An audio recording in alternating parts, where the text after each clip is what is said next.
जदों रांझे नूं इस गल दा पक्क हो गया ना कि हीर खेड़ियां लव्याई जानी है ते अपने वतन नाल मूँह करके आंदा है ते बादशाह दी कलम लिख दी है कि साख माड़ियां दे खो लैन डाडे अन पुजदे ओ ना बोलदे नहीं चलदा वस लाचार होके मोए सप वांगू विस घोलदे नहीं नदी आखदे मारिए आप मरिए पै अंदरों बाहरों डोलदे नहीं गुण माड़ियां दे सभे रहन विचे माड़े माड़ियां ते दुख फोलदे नहीं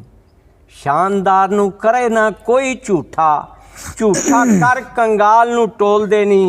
वारिशा लताड़ी दे पै माड़े मारे खौफ दे मूँहों ना बोलदे नहीं। मैं हुण ऐसे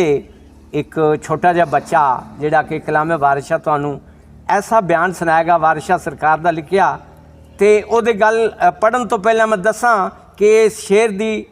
जिहड़ी तर्जमानी गल है कि मियाँ साहब आंदे ने 100 सह जोड़ संगत दे डिठे आखर विथां पईयां जिन्ना बाजों पल नहीं सी लंघदा वो शक्लां याद न रहियां। जनाब हाफिज वजाहत अली साहब। बिस्मिल्लाहिर्रहमानिर्रहीम। रांझे दियां परजाइयां रांझे दे अगे आजजी पेश कर दियां ने ते बाबा जी वारिस शाह रहमतुल्लाह अलैह सरकार लिखदे ने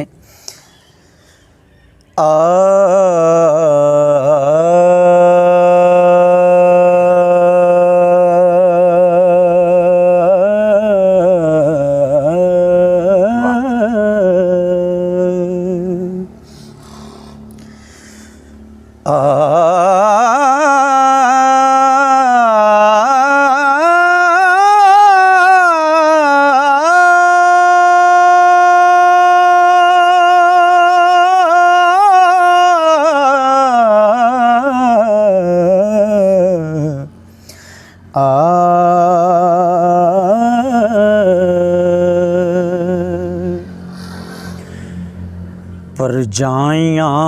आखे आखां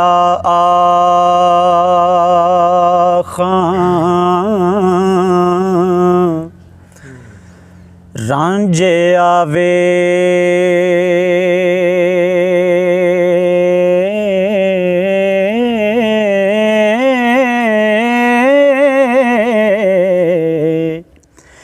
असीं बांदियां तेरियां हुन्नियां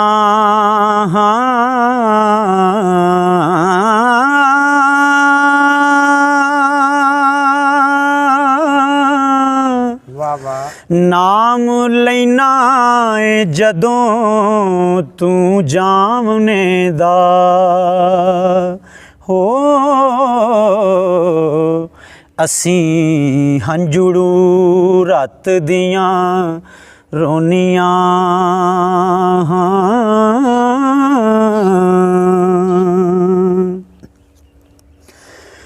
जान विच अलंबियां आ गई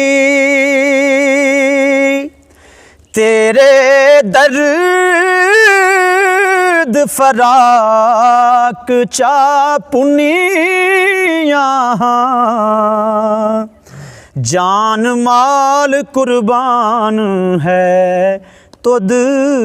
उतों हो आते आप भी चौखने हुनियां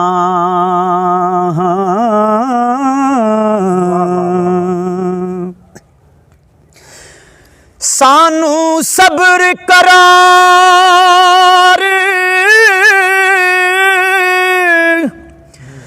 आराम नाई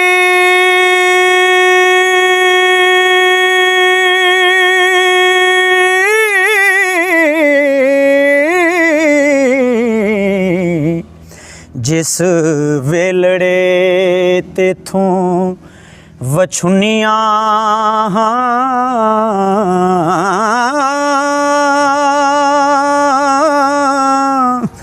वारस शाह के मन वली देवर हो